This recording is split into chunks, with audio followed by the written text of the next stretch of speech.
Hi, my name is Gina Tabrizy, and I'm a licensed marriage and family therapist. I'm really glad that I have this opportunity to sit down, have this conversation.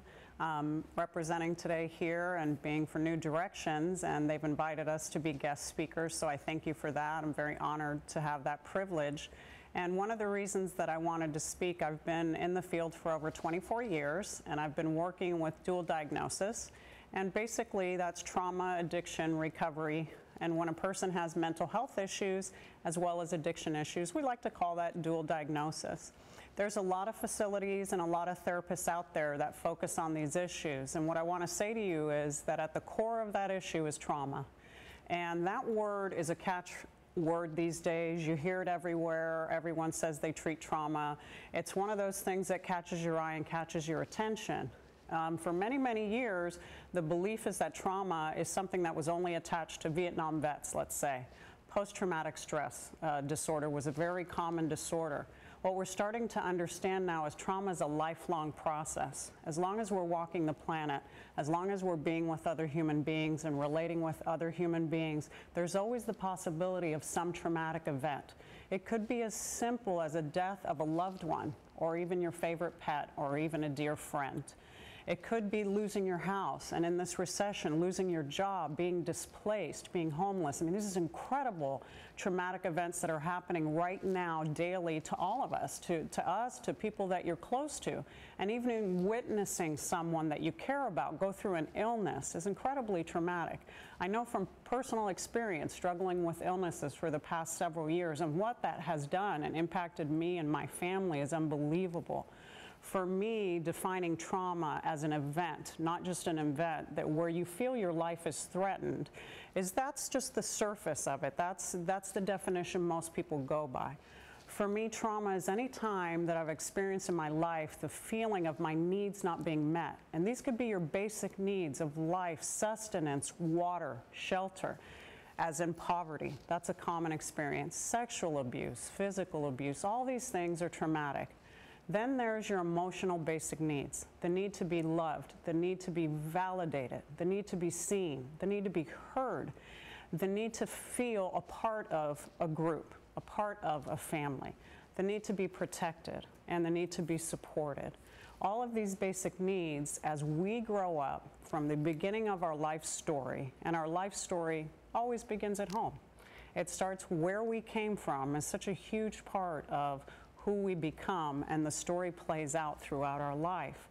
When those needs don't go met, or they go unmet as a child, we start to fill in the blanks. We start to define who we are based on what we didn't get. If we had parents who weren't attentive, or let's say they were workaholic, not just alcoholic, they were absent because they weren't available because they were so attached to their work and being successful, we might make up a story that I'm not worth sticking around for. We might make up a story that I'm not as important as this other thing. And so throughout our life, we might keep recreating relationships where we say to ourselves, well, I'm not as important as you are.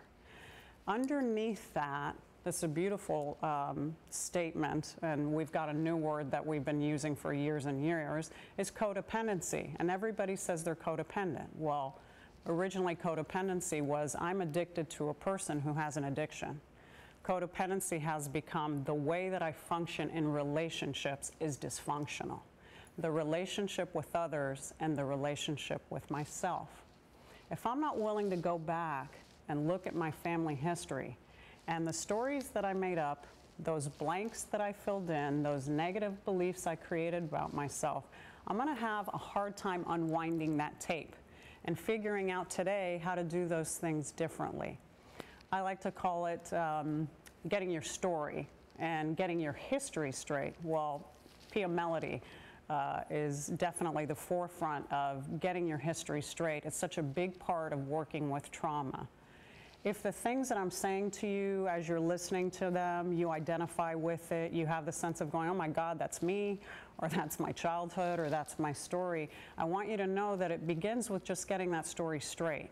The best way for someone to begin to deal with their trauma and to unravel it is just to tell their story. It's a beautiful experience, and it's a healing experience and sit in front of another human being and just tell them the story of where you come from and have your experience validated.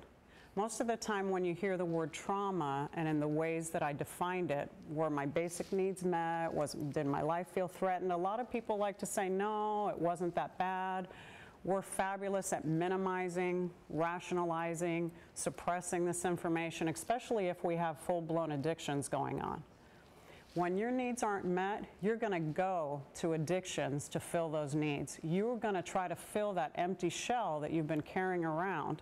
That void has to be met. That's where the life of addiction steps in, whether it's drugs, alcohol, shopping, self-mutilating, sex and love addiction, gambling, whatever it is. So the marriage of codependency, getting your story straight, understanding how you relate to people, and addictions go hand in hand. And at the core of those is the trauma, as I've described, as all those needs that didn't get met. I really, really encourage you to look into and understand codependency and trauma, especially if there's any addictions in your life and your family's life, because you're going to find it there. I definitely encourage you to look at and redefine trauma, not as just something threatening, but as the basic source of life, emotion, love, affection, and unconditional regard. Did I really get that? Did I really get that? And really, am I just acting out trying to get those needs met through my addictions? I encourage you to look into it, whether it's going on the website, my facility. I'm at Harmony Heals Counseling Center. We have articles, we have newsletters, we have resources. I'm happy to consult with anybody. If you need that kind of help, it's available to you. There's many wonderful books on trauma and codependency, Pat Carnes, Pia Melody, John Bradshaw, Claudia Black. These are wonderful resources to look further in to the trauma and to understanding this work. And if you're in the field, I want you to understand it. I don't just want you to use it as a word and sugarcoat it and pass it off and put a Band-Aid on it. I want you to really get it. If you're going to go on that journey with another human being, to go to the most wounded places within them, you've got to know and you've got to be ready to deal with your own wounds. So I strongly encourage therapists to do the same work. I'm glad that I had the opportunity. I'm also the clinical director at the Pat Moore Foundation Drug and Alcohol Treatment Facility, and I'm happy to be available to the community in a resource in any way that I can, and I thank you so much for your time today.